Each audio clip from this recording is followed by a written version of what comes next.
Hey, welcome back to the Disney Plus Everyday Challenge, and today we have Cheaper by the Dozen. This is a 2003 film. It runs about an hour and 39 minutes, and it was. The film ends with a Christmas meal and with Hilary Duff singing a song about Christmas at the very end. And I just couldn't figure out why until I realized that this was released on Christmas Day in 2003. So I had to get that out before I forgot because yes, it's not a Christmas movie at all, except for the final 2 minutes. Well, maybe 5 minutes if you count the song that she sings at the end. Yes, and Hilary Duff is in this film. She's one of the 12 sons and daughters, the many sons and daughters of Steve Martin and Bonnie Hunt in this wacky family comedy. There, it's wholesome. It's fun. It it's fully marketed for that Christmas Day release. Honestly, it's you want to get the family together, and I have a feeling that I probably saw this on Christmas Day in 2003, probably with my family. I'm just guessing. I can think that it's I can't prove that I saw it. I can't recall. Like normally, I can tell you where I saw certain movies that mean something to me. I can tell you the theater I saw it in, the day I saw it in. Like Star Wars, I could tell you where and when I saw them. I mean, yes, it's a fun movie, but it's not something that like stuck with me. And oh my gosh, I got to see this again and again. Obviously, since I haven't watched it since 2003, if I can even think that I did see it. But I do remember the fact that Tom Welling is in this also, who is played Clark Kent from Smallville. He did this while working on Smallville at the same time because that started in 2001. This is 2003, and I've stated the year of this movie many times now. It's surprising that I have done that. But among the kids, the eldest, by the way, is played by Piper Perabo. She's like 22. She's moved out of the house. She's living with her boyfriend, played by Ashton Kutcher, who is an actor who just went into acting because he's handsome, and he's really douchey, but hilariously douchey because the kids hate him. Her brothers and sisters hate him, and they do wonderfully awful things to him just to make him go away. And the point of this film is that they Steve Martin and Bonnie Hunt set aside their careers. She's a writer and he's a coach. He coached high school rather than college football, which is what he's always wanted to do ever since he was a college football player. And they set aside their ambitions and dreams, job-wise, to raise 12 children. And when it got to the point where suddenly Steve Martin, by the way, Steve Martin's character's name is Tom Baker, which, okay, we're going to do some weird name digging here. Tom Baker is the name of the actor who played the fourth Doctor Who. That means absolutely nothing to anybody. It has nothing to do with anything. But this movie is about a dozen kids. It's cheaper by the dozen. And their last names are Baker. Now, if they called this movie Baker's Dozen, they would have had to have 13 kids. And there's probably some sort of marketing issue with that. Like they didn't think people could wrap their minds around it probably, and 13 is unlucky. So, yeah, the movie would have failed, I guess. I don't know. Either way, I think it did really well in theaters. I think it was a pretty big hit. It doesn't have the highest scoring ratings here on IMDb, but I think it's pretty well beloved. You know, it's a family film that pretty much anybody can enjoy.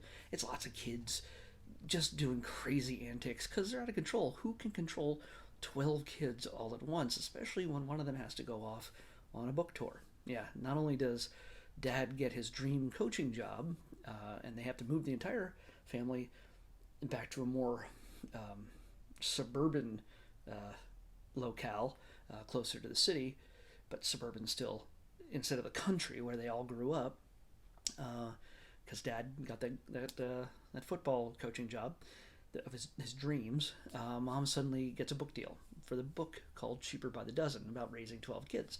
So when mom has to leave town to go on a book tour, even getting interviewed by Regis and Kelly, um, well, dad's left to manage his football coaching career, and suddenly at least 10 kids, because the 10 are all small.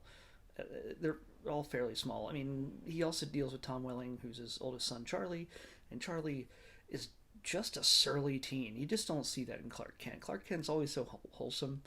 Tom Welling plays this kid as just a jerk for the most part. He's just doesn't like the way things are. He has to move away from his girlfriend and everything else. He's just, yeah, he's not happy. Um, Piper Perabo, who now she lives closer to them because they moved to her area. And they have a humongously beautiful house, by the way. I have to imagine it. I wonder if that thing is real, or if they just created a facade just to give it the idea that it's a humongous thing, and they just shot everything else, all the interiors on a set, which is more than likely what happened. Because a lot of it looks like Burbank. It doesn't look like outside Chicago, I guess. Anyway, they only had to deal with little kids, Hilary Duff, and Tom Welling, because Piper Parabo's off on her own, and when she comes to visit and brings a boyfriend, well, chaos ensues because they torture Ashton Kutcher. So yeah, I've pretty much given you the whole synopsis of this. It's not really a plot-driven movie. It's more about just these characters and rooting for the team, rooting for the family in the face of adversity, because they're being pulled apart in various ways. They're not too keen on the boyfriend, obviously. Even the parents aren't. And also the careers and everything else. Can they hold it together? Can they not destroy themselves in the process of reaching for their dreams? Reaching for everything, trying to have everything. Can they have everything? And what's most important for them? Is it their job? Is it their career? Or is it family? And when one of the kids, who is perpetually neglected and treated pretty much like the redheaded stepchild, because he's literally a redhead. I don't know how they had only occasional redheads in this family, but hey, I guess it happens. He's not a stepchild. They call him FedEx because he's just different enough that they say he just came in the mail. FedEx delivered him, that mom didn't really have him. He's adopted. It's a funny way of saying a kid's adopted. Anyway, when the kid decides to, excuse me, when the kid decides to, he's been ignored too much, the family pulls together, and no matter what. By the way, they have snobby neighbors, which you've seen a lot of these actors in many cases, a mom and a dad and son. You'll recognize them. They're all very, very proper, and they're all very, they have a controlled atmosphere in every way, and their child doesn't do anything rambunctious, and, it's that kind of stuff. So they're the exact opposite of this hellmouth of children just pouring out of it across the street. Yeah, there's a little bit of conflict there, too, but it puts things in perspective. It says, you know what, no matter how many kids you have, you can create a stable family environment, even if they're at each other's throats a lot of the time. So yeah, it's a fun family film. It's not the kind of thing that I'm going to be like, oh my god, this is my greatest movie of all time. But it's a fun little, like I say this every so often, it's a fun little put on the background and watch while you're cleaning the house kind of thing. It's you're not going to miss a whole lot, and there's lots of screaming children and crazy antics. You want to keep an eye on the screen because you want to see some of the crazy stuff that goes on. But for the most part, story-wise, you're not going to get too deeply lost in this. You understand what's going on when you watch it. So, yeah, it's a fun little film, and it was nice to revisit it after all this time. So let's pick tomorrow's episode. 305. 305.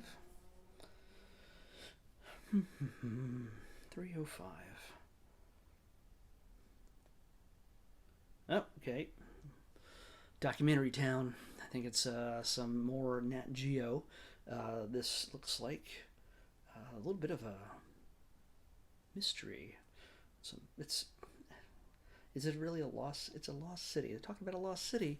It's a lost city of Machu Picchu. The lost city of Machu Picchu. I mean, we know where Machu Picchu is. I guess and there's everybody's always taking Instagram selfies on top of that freaking mountain in Peru. Is it lost? I think they know where it is, unless they're talking about a totally different city. Maybe it's a city of gold, the city of, you know, gold stuff. I don't know. Anyway, it's we're gonna watch the Lost City of Machu Picchu on the Disney Plus Everyday Challenge tomorrow. I'll see you back here.